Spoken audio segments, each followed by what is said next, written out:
पुण्यातून मुख्यमंत्री देवेंद्र फडणवीस बोलतात, थेट जाऊयात. पद्धत तिथल्या वेगवेगळ्या देशांना ही त्याचं वेगळेपण जाणवलं.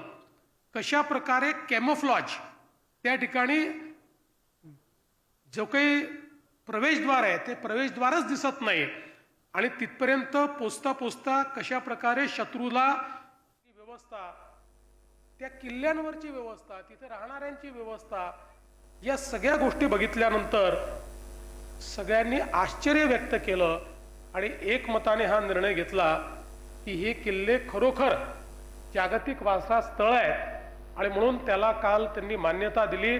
आणि आता आपल्या शिवरायांचा इतिहास, आपल्या मराठा साम्राज्याचा इतिहास, आपल्या हिंदवी स्वराज्याचा इतिहास हा जागतिक झालेला आहे आणि आता युनेस्कोच्या वेबसाईटवर तो उपलब्ध असणार आहे. आणि या प्रत्येक किल्ल्यावर युनेस्कोच्या किऑस्कच्या माध्यमातून या किल्ल्यांची माहिती युनेस्को देखील देणार आहे आणि जगातले पर्यटक, अभ्यासक, इतिहासकार या सगळ्यांकरता आता हे किल्ले एक प्रकारे आकर्षणाचं केंद्र झालेले आहेत. आणि म्हणून मला असं वाटतं की खूप महत्त्वाचं आहे. आणि अशा काल निर्णय झाला आणि आज या पुण्यभूमीमध्ये मला येण्याची संधी मिळाली, कारण छत्रपतींचा इतिहास आणि पुणे या दोघांना कधीच वेगळं करता येत नाही. आणि म्हणून ही छत्रपतींची भूमी, या भूमीत येण्याची संधी मला मिळाली, ही खरोखर मला अतिशय या गोष्टीचा आनंद आहे. मला यायला थोडा उशीर झाला, पण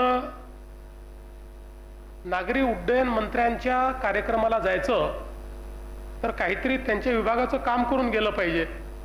म्हणून मी नवी मुंबई एअरपोर्टला आधी गेलो, पहिले खात्री केली की याचं उद्घाटन कधी होऊ शकतं, त्याची सगळी पाहणी केली आणि मग तिथनं मुंबई पुणे एक्सप्रेसवेवर आपण जी मिसिंग लिंक तयार करतोय त्याची पाहणी करण्याकरता मी गेलो.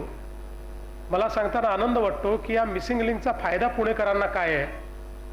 या मिसिंग लिंकमुळे मुंबई पुण्याचं अंतर हे 6 किलोमीटरने कमी होणार आहे, पण अर्धा तास वेळेची बचत या मिसिंग लिंकमुळे होणार आहे.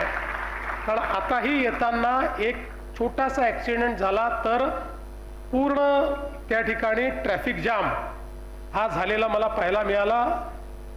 आणि आता तो जो सगळा भाग आहे घाटाचा, तो भाग पूर्णपणे आपल्याला अवॉइड करून येता येणार आहे.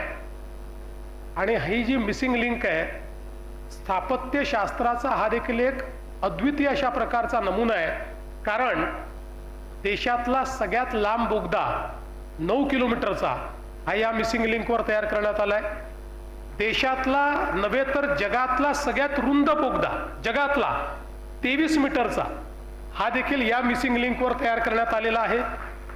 आणि देशातला सगळ्यात उंच केबल स्टेड ब्रिज, 185 मीटर उंच असा केबल स्टेड ब्रिज हाही या मिसिंग लिंकवर तयार करण्यात आलेला आहे. आणि म्हणून स्थापत्यशास्त्राचा अतिशय उत्तम नमुना अशा प्रकारे ही मिसिंग लिंक तयार झाली आहे. 94% काम पूर्ण झालंय. नोव्हेंबर-डिसेंबर पर्यंत ती आपल्याला सुरू करण्याचा मानस आहे. याच्यामुळे नवी मुंबईचा जो एअरपोर्ट आहे, म्हणजे पुण्याला दुसरा एअरपोर्ट आणणं आपण बनवणारच आहोत. नाहीतर तुम्ही म्हणाल की नवी मुंबई एअरपोर्ट का तुम्ही पुणेकरांना विकायचा प्रयत्न करताय. पण तुम्हाला नवीन एअरपोर्ट तर आहेच, आम्ही तो करणारच आहोत. पण 1 ते 1.25 तासामध्ये पुणेकर हे नवी मुंबईच्या एअरपोर्टवर पोहोचू शकतील.